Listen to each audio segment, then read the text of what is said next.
Welcome back, everyone, to Let's Talk News Now. I have with me one of our family, Dave Robbins, owner, publisher of Vegas News Review. I don't even want to say welcome, Dave, because you're a staple here on the set. What I do want to do, though, is kind of do a follow-up. We're talking about Toddlers and Tiaras and the whole TLC show and the reality show, and that naturally kind of leads us into so many things that you've written about just this past week about how the media can get into a investigative story or a police story and suddenly turn it upside down, and then emotions just start going everywhere. Or any type of story, really. Yeah. When you start looking at these stories, they could be so under the radar at a point, and if somebody, look at Trayvon Martin. Right. It's a murder. It's a complicated one, but the media has chosen to take a side in this and sensationalized. You can say that, I can't. Yeah, give me 3 times.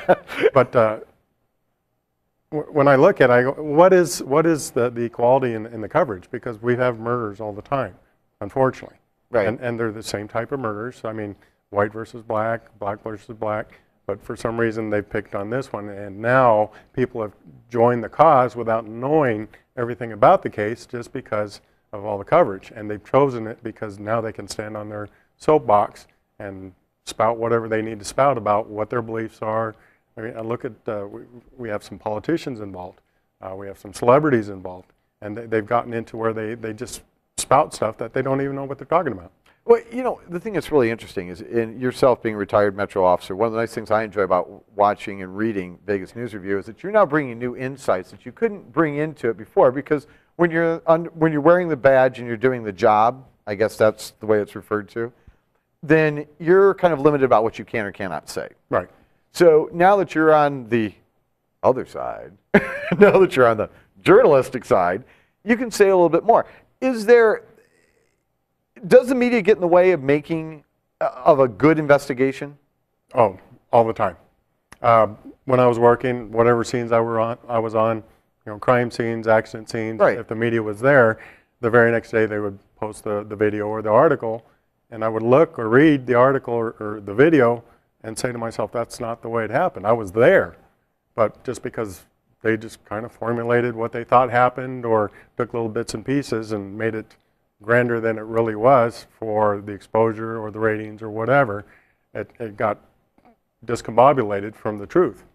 And every time this happens, we're watching the new heightened exposure. It becomes oftentimes more difficult. I know in the Casey Anthony case, there was a huge concern about whether or not Casey Anthony could get a fair trial in Orange County, Florida. Right. And they ended up moving that trial, didn't they? I believe so, yeah. To Tampa and Hillsborough County, where they could actually do it there. Is this, but isn't that kind of up to the judge and the other professionals, whether it be law enforcement professionals or attorneys? I mean, am I beating up my fellow media folks too much because we're taking a story and sharing it with the public? It has a lot to do with the media, the judge, the attorneys, and everybody that's involved in the case.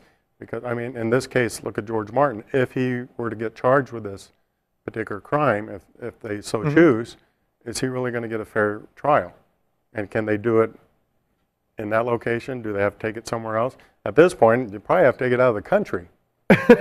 Yeah, I mean, it has been out. And I know that even the folks in the media and some of the politicians, the one congressperson who went down in a hoodie has in fact been sanctioned by the House.